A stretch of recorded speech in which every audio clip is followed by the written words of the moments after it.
กับสบายดีเด้อพ่อแม่พี่น้อง FC ฟังไทยฟังลาวและ FC ต่างประเทศน้องยินดีต้อนรับเข้าสู่2ของติ่งคือเก่าทุกคนซึ่งมื้อนี้เนาะบ่คิดว่าจะเห็นน้ำตาไอ้บอยเนาะบอยเขมรนั่นเองทุกคนบ่ฮู้ว่าแม่นไผเนาะมาเฮ็ดให้บอยเขมรน้อยใจเนาะทุกคนเนาะให้ออกมาโซเลยเนาะคือมื้อนี้เนาะบอยเขมรเพิ่นได้ออกมาอัดคลิปทุกครั้งก็จะอวยเนาะจะโยงประเทศตัวเองโยงทหารโยงนายกวุ้นเส้นเนาะแล้วก็บ่ยอมรับว่าทหารทางตัวเองนะเสียชีวิตหรือว่าตุยไปเท่าใดเป็นพันคนแล้วนะบ่ได้ยอมรับเนาะไทยเอาข่าวจริงให้ฟังก็ว่าว่าไทยนี้สร้างเรื่องเอาข่าวปลอมบ่เชื่อเฮ็ดตามเฮ็ดน้องทุกคนมื้อนี้เนาะวุ้นเส้นออกมื้อนี้บอยเขมรออกมาเนาะทุกคนเนาะออกมาร้องไห้โซว่าสงสารทหารเขมรที่ว่าออกไปสู้รบนะทุกคนบ่ได้กลับบ้านเนาะสุดท้ายความจริงก็ปรากฏเนาะเพราะว่านี่โลกโซเชียลบ่ได้เพราะว่าลูกเมียเนาะตามหาผู้ที่เป็นผู้ออกไปสู้รบอยู่ชายแดนคือเขมรนั่นเองทุกคนเนาะเบิ่งบ่ฮู้ว่าตุยจักคนเนาะเพราะว่าทางเขมรบ่ได้เก็บศพเฮ็ดให้อีกาเนาะอีกาแรงทุกคนเป็นตาสงสารแฮงเนาะก็เป็นตาสงสารอยู่ได้เนาะเพราะว่ามีผู้นำที่ว่าบ่เอาเรื่องเนาะมีผู้นำอย่างวุ้นเส้นแบบว่าเห็นแก่ตัวนะเนาะมีแต่สั่งลูกน้องไปตุยเท่านั้นนะเดี๋ยวนี้ไอ้บอยเขมรรับความจริงบ่ได้แล้วเนาะออกมาโตกลับนะทุกคนเดี๋ยวทุกคนจะว่าติ้งเว้าเองเนาะติ้งมีคลิปพาไปเบิ่งคลิปพร้อมกันครบไม่รู้ว่าจะได้กลับบ้านหรือเปล่า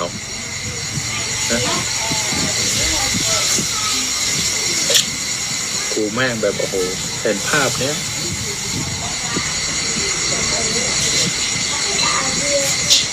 มันกรีดลึกอะ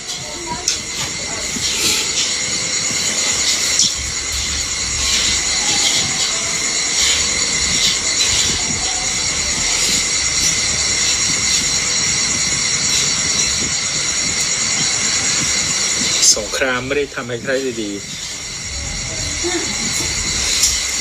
ครูเห็นคลิปเนี้ย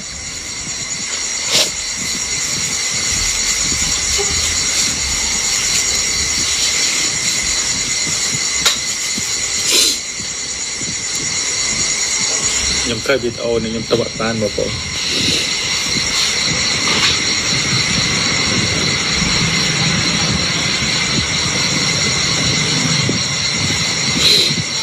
ខ្ញុំក៏មានកូនបើខ្ញុំក៏អាយុ56ឆ្នាំដូចគ្នាចុះប៉ាទៅច្បាំងជាមួយសត្រូវហើយអត់ដឹងថាប៉ាបានត្រឡប់พวกมึงก็คงรู้กันดีนะแต่พวกมึงที่เอามาลบกับพวกกูพวกมึงก็ล้วนมีครอบครัวมีลูกนะ